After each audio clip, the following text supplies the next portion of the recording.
Okay, friends, so let's try this question. A person saves 50% of the income after deduction of 10% income. 1 year later, he increased the income by 125%. After deducting the same percentage of income tax, he saves 60% of the tax deducted income. What is the percentage hike or drop in the expenditure? So friends, सारा जो question है वो हमारा percentage में है. सारा question percentage में है. अगर ऐसा है परसेंटेज में सारा क्वेश्चन, तो हम कैसे 100 मान के कर सकते हैं? अगर हम इनकम को 100 मान लेंगे तो हम कर सकते हैं. 4 कंपोनेंट आएंगे इसमें. एक इनकम, एक टैक्स डिडक्टेड इनकम, एक एक आपका सेविंग्स और एक आपका खर्चा यानी कि एक्सपेंडिचर. ठीक है, income, tax, tax deducted income, saving, expenditure. ठीक है. सो अब सपोज कि हमारी इनकम 100 थी. अगर 100 इनकम है तो 50% of his income after deduction of 10% tax, तो 10% टैक्स है. 100 का 10% 10 ही होगा, तो जो बची हुई इनकम है वो 90 होगी. अब उसका 50% वो क्या करता है? वो सेव करता है. मतलब कि 90 का 50% यानी 45 रुपये वो सेव कर रहा है, 45 रुपये वो खर्चा कर रहा है. पहला स्टेटमेंट हमारा जो है यहाँ तक हमने ख़त्म कर लिया. 1 year later he increased the income by 125%. ना 125% 100 का कितना होगा? 100 का 125% 125 ही होगा. ठीक है. अब इनकम इतने से इंक्रीज हो रही है, मतलब पहले अगर 100 थी तो अब 125 और ज़्यादा हो गई.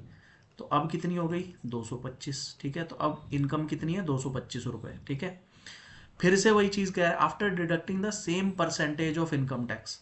तो परसेंटेज तो सेम ही है. ठीक है. 10%, यहाँ पे भी 10% थी, यहाँ पे भी 10%. तो अब 225 का 10% निकालो, -22.5. पहले माइनस कितना हो रहा था? -10, तब जाके 90 आया था. अब 10% निकालेंगे 225 का. 225 का 10% 22.5. ठीक है. तो अब 22.5 माइनस करो 225 में से, कितना आएगा? 204.5. Sorry, it will be 200, 1 second, it will be 22, so it will be 202.5. अब आगे क्या बोले? Save 60% of the tax deducted income. तो टैक्स डिडक्टेड इनकम कितनी है? 202.5. इसका 60%, 60% क्या होता है? 60% होता है 3/5 ऑफ समथिंग. तो इसका 3/5 वो सेव कर रहा है. ठीक है ना. ही saves he save 60% of the tax deducted income. यहाँ से 3/5 निकालो, कितना आएगा? 5 4 ज़ा 5 0 5 5 ज़ा, सो इट विल बी 1215/10, 121.5. अगर इतनी सेविंग है तो एक्सपेंडिचर कितना है?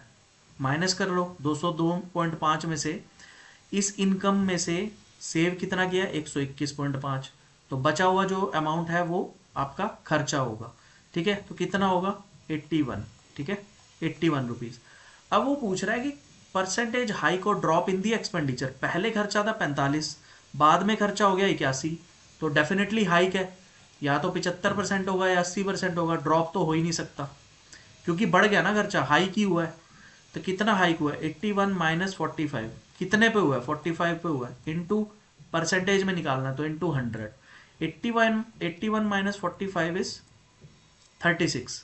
सो 36 डिवाइड बाई 45 इंटू 100.